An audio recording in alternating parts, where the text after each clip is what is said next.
স্কুলের স্যারকে বর বেশে দেখে ১৬ বছর বয়সী তারিনীর বুক কেঁপে উঠল। নিজের থেকে কমপক্ষে ১৩ বা ১৪ বছরের বড় বয়সী কাউকে জীবনসঙ্গী হিসেবে মেনে নিতে পারল না কিশোরী মন। এই বিয়ে নাকচ করার জন্য এক মুহূর্ত অপেক্ষা করতে পারল না। বরকে দেখা মাত্রই উচ্চস্বরে বলে উঠল, আব্বা, এই বিয়ে আমি করতে পারুম না। উপস্থিত সকলে বিস্ফোরিত চোখে তাকালো তারিণীর দিকে। তারিণীর বাবা আক্তার মিয়া মেয়ের কথা শুনিয়ে ধরফরিয়ে উঠলেন।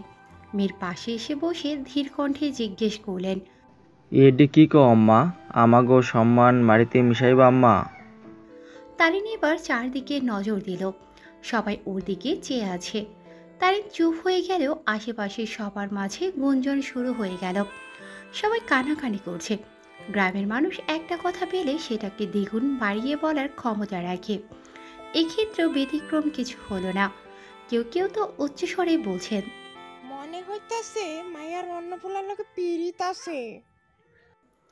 একটা আনন্দময় বিয়ে বাড়ি তারিনের এক কথায় হুড়োহুড়ি শুরু হয়ে গেল। সবাই মিলে ব্যতিব্যস্ত হয়ে পড়ল। কেন বিয়ে করবে না সে কারণ খুঁজতে। তারিন এই মুহূর্তে ঠিক কী করবে বুঝতে পারল না। ভয়ে গুটিয়ে গেল। মাত্রই বরযাত্রীরা আসা শুরু করেছে। মুহূর্তেই পুরো বাড়ি জুড়ে ছেয়ে গেল মেয়েকে জোর করে বিয়ে দেওয়া হচ্ছে। আমজাদ সাহেবের কানে কথাটা যেতেই সে তড়িঘড়ি করে তারিনের কাছে ছুটে আসলেন। অবাক স্বরে তারিনের বাবাকে প্রশ্ন করলেন, কি ব্যাপার আক্তার ভাই, আপনি তারিন মাকে জোর করে বিয়ে দিচ্ছেন?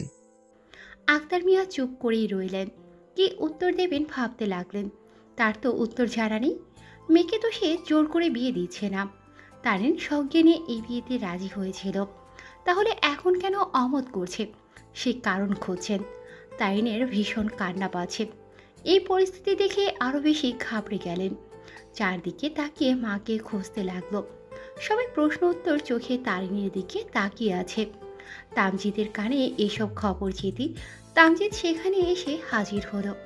তামজিদকে দেখি তারিন ভয়ে গুটিয়ে নিল নিজেকে। তামজিদ সবার উদ্দেশ্যে বলে উঠল, আপনারা সবাই বিয়ে খেতে আসছেন, খেয়ে দিয়ে চলে যাবেন।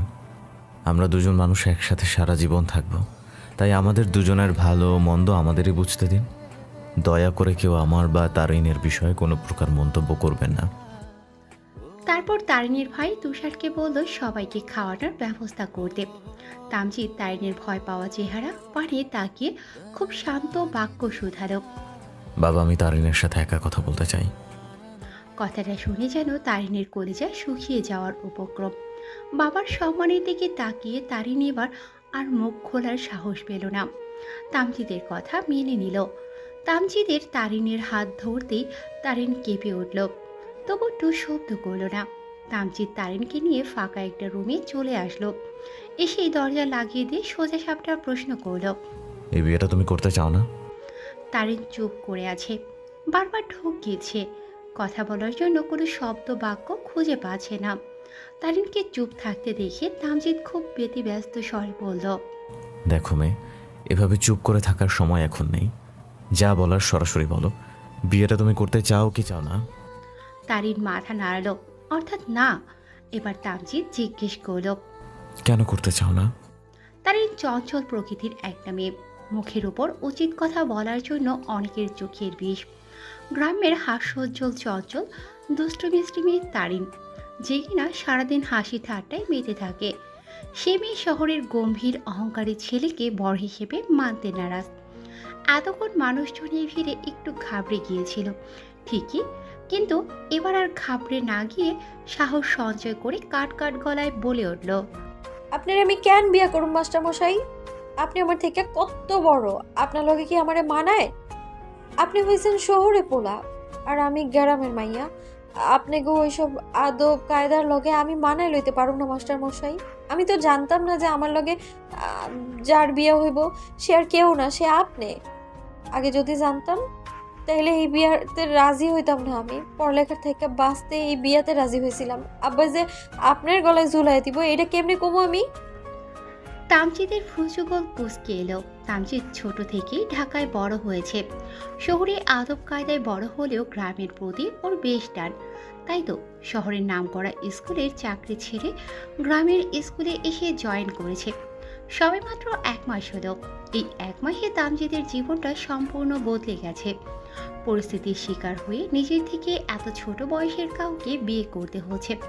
শুধু তাই নয়, নিজের ভালোবাসার মানুষটাকেও বিসর্জন দিতে হচ্ছে। অজানা ব্যথায় তামজিদের বুক চিনচিন করে উঠল। দম বন্ধকর পরিস্থিতি থেকে যত তাড়াতাড়ি সম্ভব বের হওয়ার রাস্তা খুঁজতে লাগলো। তাই এ বিষয়ে আর কথা বাড়ালো না। যে করেই হোক বাবাকে দেওয়া কথা ও রাখবে, এই বিয়েটা ও করবে, যে করেই হোক করবেই। নিজের রাগ, দুঃখ, কষ্ট সাইডে রেখে তামজিদ শান্ত স্বরে জিজ্ঞেস করল। তুমি তোমার বাবাকে ভালোবাসো?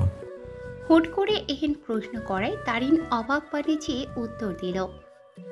এটা কি কথা জিগান? আমার বাপের আমি ভালোবাসুম না কেন? কোন মাইয়ারে দেখছেন বাপেরে ভালোবাসে না? তামজিদ বিরক্তকর স্বরে বলল। যা জিজ্ঞেস করছি সেটুকুর উত্তর দাও, ভালোবাসো কি না? আমার বাপের আমি মেলা ভালোবাসি।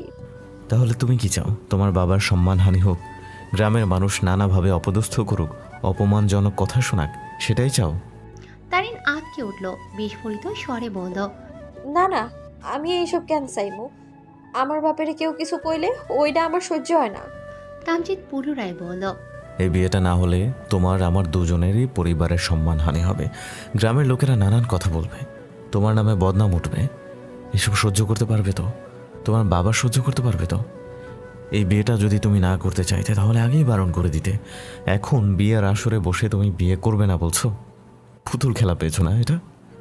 দেখো মেয়ে, তুমি আমার থেকে বয়সে আর অন্যান্য 2 জায়গায় ছোট। আমার তোমাকে বিয়ে করার বিন্দু মাত্র ইচ্ছা নাই। হ্যাঁ, মানছি তুমি যথেষ্ট সুন্দর, কিন্তু এটা ভুলে যেও না, সব ছেলেরা কিন্তু সৌন্দর্যে মগ্ন হয় না, আর আমাকেও তোমার সৌন্দর্যের টানে না। তাহলে বিয়েটা কেন করতেছেন? তামজিদ একদমই কথাগুলো বলে যাচ্ছিল, এর মধ্যেই তারিনের প্রশ্নে দমে গেল। তারিনের দিকে চেয়ে দেখলো মেয়েটা অশ্রুসিক্ত নয়নে ওর দিকে তাকিয়ে আছে। চোখে মুখে অসহায়ত্বের ছায়া দেখা যাচ্ছে। তামজিদ এক মুহূর্তের জন্য তারিনের চোখের মায়ায় হারিয়ে গেল। খেয়াল করলো মেয়েটা বড্ড বেশি সুন্দর লাগছে। বিয়ের সাজে বুঝি মেয়েদের এমনই সুন্দর লাগে? পর মুহূর্তেই কিছু মনে করে দৃষ্টি নত করে ফেলল। আন্তঃস্বরে উত্তর দিল। বাবার জন্য। শুধু আপনার বাবার লাইগা? হ্যাঁ, বাবার তোমাকে পছন্দ। আর আপনার? তামজিদ থেমে গেল। মেয়েটা বয়সে ছোট হলেও কথাগুলো বেশ ম্যাচুর ব্যক্তির মতো জিজ্ঞেস করছে। আগের ন্যায় বলল। আমার পছন্দ অন্য কাউকে। তাইনের বুকটা মোচড় দিয়ে উঠল। যতই হোক, কোনো মেয়ের পক্ষে হবু বরের মুখ থেকে এ কথাটা সহ্য করার ক্ষমতা নেই।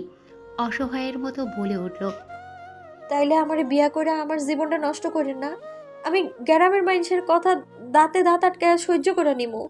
যদি সহ্য করতে না পারি তাইলে এই গ্রাম সাইডে চলে যাব। কিন্তু দহনের জ্বালা কেমনি সইমু মাস্টার মশাই? একজন শিক্ষক হইয়া নিজের ছাত্রীরে বিয়া করতে হয়েছেন কেমনে মাস্টার মশাই? আপনার তো আমি কমপক্ষে 13 বছরের ছোট। আপনার কি বিবেক বুদ্ধি বলতে কিছু নাই? কেমনে রাজি হইলেন আপনি এই বিয়াতে? এখন সব যাইনাও আমার এই বিয়া করা লাগে জোর করতেছেন আবার। তাও আমি সব মাইনা নিতাম যদি আপনার আমারে পছন্দ করতেন। কিন্তু আমিও অবাক হয়ে গেলাম এটা হইনা যে আপনি অন্য এক মাইয়ারে পছন্দ করেন, আবার আমারেও বিয়া করতে আইছেন। আল্লাহ গো, এক অঙ্গের কয়টা রূপ আপনার! 2টা মাইয়ার জীবন নষ্ট করে আপনি শান্তিতে থাকবেন মাস্টার মশাই? তারিন পুরো দমে কথাগুলো বলে থামল। তামজিদ চোখ বড় বড় করে তাকিয়ে আছে তারিনের দিকে। মেয়েটা যে বয়সের তুলনায় খুব বেশি ম্যাচুর, সেটা আর তামজিদের বুঝতে বাকি রইল না। তামজিদ একটা দীর্ঘশ্বাস ছেড়ে শান্ত স্বরে বলল। বিশ্বাস করো, আমার কিছুই করার নাই। আমি বিয়েটা করতে চাইনি। আমার মা ক্যান্সারের পেশেন্ট। আমার মায়ের হাতে বেশি সময় নেই তারিন। শুধুমাত্র আমার মায়ের ইচ্ছাটা পূরণের জন্যই আমি এই বিয়েতে রাজি হয়েছি। আমি তোমাকে বিয়ে করতে চাইনি। আমার বাবা মায়ের তোমাকে খুব পছন্দ। আমি যে মেয়েকে ভালোবাসি সে শহরে স্মার্ট, শিক্ষিতা, হাই ক্লাস ফ্যামিলির ছেলে, তাই তাকে আমার মায়ের পছন্দ না। এক প্রকার বাধ্য হয়ে নির্লজ্জের মতো তোমাকে বিয়ে করতে এসেছি। তামজিদের কথা শেষ হতেই তারিন সাথে সাথে বলল। আপনার মায়ের ইচ্ছা পূরণের জন্য আমি আমার জীবনটা নষ্ট করুম কেন মাস্টার মশাই? তামজিদ আগের ন্যায় শান্ত শীতল স্বরে শুধালো। তোমার জীবন নষ্ট হবে কেন? আপনি অন্য মাইয়ারে ভালোবাসেন, তাইলে বিয়ের পর আপনি আমারে মাইনা নেবেন কেমনে? তামজিদ চুপ করে গেল। এত শক্ত শক্ত প্রশ্নের জবাব ও কি করে দেবে ভেবে পাচ্ছে না। তামজিদকে চুপ করে থাকতে দেখে তারিন পুনরায় প্রশ্ন করলো। আমারে ভালোবাসা বুকে টাইনা নিতে পারবেন মাস্টার মশাই? তামজিদ আগের ন্যায় চুপ। তারিন আবার বলা শুরু করলো। আমি ভালোবাসার কাঙাল। অল্প ভালোবাসা আমার প্রাণে সয় না। আমার বাপ মায় আমারে বহুত আদর সোহাগ করে বড় করছে। এখন যদি আপনি আমারে নিয়া দহনের জ্বালা দেন, ওই জ্বালা সইবার ক্ষমতা আমার নাই। আপনি বিয়াটা ভাঙ্গা দেন মাস্টার মশাই, আমি এই বিয়া করবো না। তামজিদ ভয়ে হাঁসফাঁস করতে লাগলো। তারিনের এইসব কথা শুনে একটা কঠিন সত্য বলতে গিয়েও চেপে গেল। কঠিন স্বরে বলল। শোনো মেয়ে, আমার পক্ষে বিয়েটা ভাঙা সম্ভব না, কিন্তু তুমি ভয় পেও না। তোমার প্রতি স্বামী হিসেবে সব দায়িত্ব আমি পালন করব। তোমাকে কখনোই অবহেলা করব না, কষ্টও দিব না।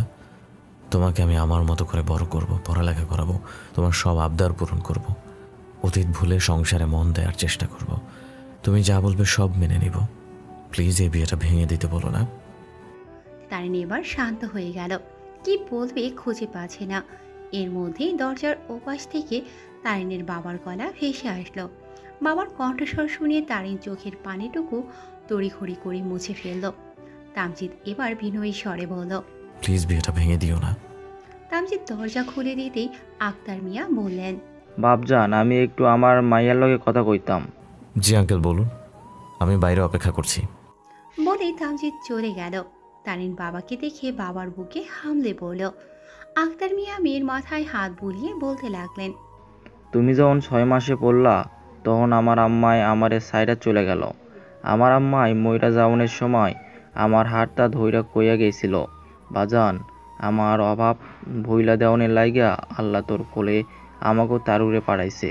আমি থাকুম না তো কি আইছে, আমার তরু বইনে আছে না, ওরে তুই আম্মা কইবি। মনে করবি আল্লাহ তোর এক আম্মা নিয়ে গিয়ে আরেক আম্মা দিয়ে গেছে। জানো আম্মা জান, এই দিনের পর আমি যাইনি তোমার মুখের দিকে চাইতাম, আমার আম্মার কথা ভুলে যাইতাম। আমার পরাণটা ঠান্ডা হয়ে যাইতো, এতিম হওয়ার দুঃখ ভুইলা যাইতাম। তুমি এক্কেরে আমার আম্মার লাহান হইছ। আল্লাহ আমার ঘরে তোমার পরিল্লাহান সুন্দর বানাইয়া পাঠাইছে। তারিনের চোখ বেয়ে পানি পড়ছে। আক্তার মিয়া পুনরায় বলতে শুরু করলেন। আইজা আমার যেই পরীর বিয়া, কত স্বপন দেখছি আমার আম্মার বিয়া লইয়া। আল্লাহ আইজা সেই সব স্বপন পূরণ করব। বলেই তিনি একটু হাসলেন। পরক্ষণে পরাণ ঠান্ডা করার মতো ডেকে উঠলেন। আম্মা, ও আম্মা, আমার আম্মা, আমার চাঁদের টুকরা আম্মা জান। তারিনের বেশ কান্না পাচ্ছে এবার। আক্তার মিয়া নিজেও এবার কেঁদে উঠলেন। তার বুকটা ফেটে যাচ্ছে। নিজের প্রাণের থেকেও প্রিয় মেয়েকে আজ বিদায় জানাতে হবে। অন্যের ঘরে পাঠিয়ে দিতে হবে সারা জীবনের জন্য। প্রত্যেকটা মেয়ের বিয়ের দিন বিদায়বেলা বাবাদের এভাবেই বুক ফেটে যায়। চাইলেও সব বাবা তা প্রকাশ করতে পারেন না। বিদায় শব্দটা খুব বিষাক্ত, সেটা ক্ষণিকের হোক বা চিরতরের।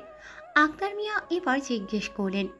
আমার আম্মা, তুমি কও তুমি এই বিয়া করবা না? তুমি ভয় পাও না আম্মা? আমার কাছে তোমার থাইকা তা আমি আর কিছু নাই আম্মা। কে কি কইব ওই লইয়া আমি মাথা ঘামাই না।